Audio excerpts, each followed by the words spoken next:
Sono incavolata, incavolata è dire poco, perché hanno fatto una cosa che per questo borgo ha creato disagi, 5 anni e mezzo di lavori, non sapevamo quando partivamo né quando arrivavamo né dove andavamo.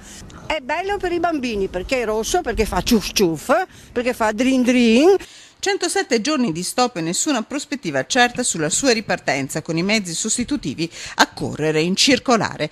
Restano tristemente fermi i vagoncini rossi del tram di Mestre, bloccati dal 2 ottobre per la rottura di un giunto del sistema elettrico in Piazza Barche e da allora mai più ripartiti.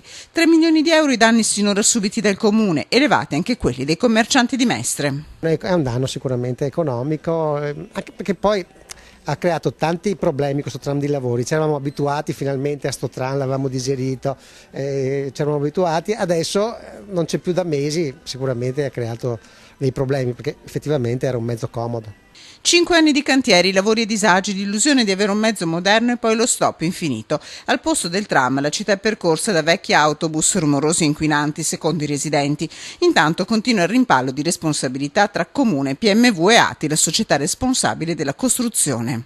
Io penso che anche se si è rotto un giunto, non so cosa sia successo, altre persone ci abbiamo mangiato sopra, siamo in Italia, l'Italia è così. Cioè, i politici si mangiano tutto. Nessuna data certa per la ripartenza, forse fine mese. Intanto il tram continua a restare solo quello dei desideri. Guardi, la speranza è l'ultima a morire.